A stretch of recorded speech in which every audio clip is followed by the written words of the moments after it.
আগামীকাল আপনারা বৈঠকে বসবেন। জনাব আবু আলম শহীদ খান বলছেন যে আসলে নির্বাচন ডিলে করতে চায় সরকার, মানে সেটি আসলে কেন, এবং ডিসেম্বরে নির্বাচন হলে আপনারা ডিসেম্বরে নির্বাচন চান, সেটি কি খুব বেশি তড়িঘড়ি হয়ে যায়?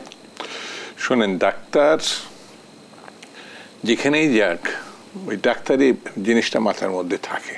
একজন শিক্ষক যখনই যাই ছাত্রের সঙ্গে কথাবার্তা বলে, ভালো করে পড়াশোনা করে বাবা, তোমার তো ঠিক মতো করো না। আইনজীবী গেলে তার পেশাগত দিকটা মধ্যেই থাকে। এটা হচ্ছে ব্যবসাদার। এখন যিনি আছে সামাজিক ব্যবসা, তাও আবার দেশে না, সামাজিক ব্যবসা তিনি বিশ্বব্যাপী করতে চান। আমি খারাপ সেন্সে বলছি না, এনজিও খারাপ সেন্সে আমি বলছি না। গ্রামীণ ব্যাংক সম্বন্ধে সারা দেশে যারা এর সঙ্গে সম্পৃক্ত, মানে ঋণ গ্রহীতা, তাদের কাছ থেকে যদি শুনেন খুব একটা ভালো কিছু শুনতে পারবেন না। আমরা যেটা মনে করি, সারা বিশ্বে যেটা মনে করি তিনি এই সহায়তা করছেন, আমার কাছে এই বিবেচনা মনে হচ্ছে যে এই মানুষটা সেগুলো মাথায় নিয়ে সেখানে গেছে। সব কিছু থেকে বিচ্ছিন্ন হয়ে ওই চেয়ারটাই বসে। সাধারণত ছাত্রদের, যেমন যারা ছাত্র তারা তার লেখাপড়া প্রিপারেশন নেবে তার আগামী পরীক্ষার জন্য, তাদেরকে বসিয়ে দিয়েছে ওখানে। ইন্টারমিডিয়েট ছেলে গিয়ে এখন রেলওয়েতে শুনলাম যে তারা উপদেষ্টা, ইন্টারমিডিয়েট ছেলে অনেকে 15-16 বছরে সেখানে চলে গেছে। তো এখন তাদের বেরিয়ে আসার একটা মাত্র রাস্তা এই নির্বাচন।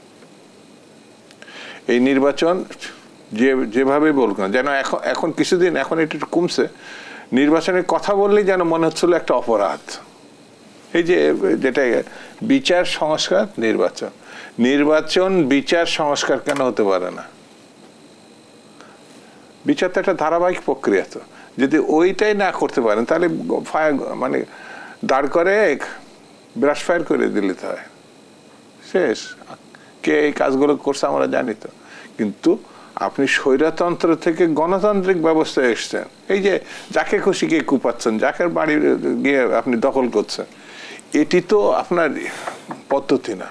সেই জন্য একটা সভ্য সমাজে আপনাকে আসতে হবে, সভ্য একটা ব্যবস্থা আসতে হবে, সেটা গণতান্ত্রিক, এবং সেটি মানে হচ্ছে নির্বাচন।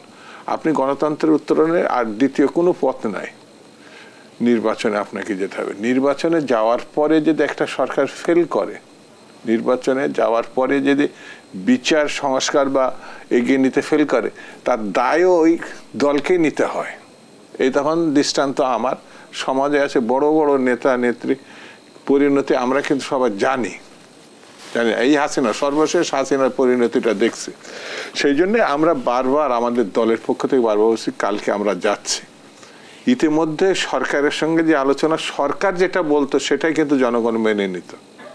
রাজনৈতিক দল খুব একটা বিতর্কে যায় নাই। আমার দল থেকে বলা হয়েছে সংস্কারের মূলা ঝুলিয়ে কোনো লাভ হবে না। তার মানে কি, আপনাকে একটা সিদ্ধান্তে আসতে হবে, এবং অনতিবিলম্বে। যে কথাটি আমি নিজেও বলেছি, সরকার যদি সিদ্ধান্ত না নিতে পারে তাহলে সিদ্ধান্ত আমাদের দিতে হবে। সরকারের সিদ্ধান্ত দেওয়ার কথা, সরকার যদি এখন না নিতে পারে তাহলে আমাদেরকে তার সহায়তা করতে হবে। এছাড়া তো কোনো পথ নাই।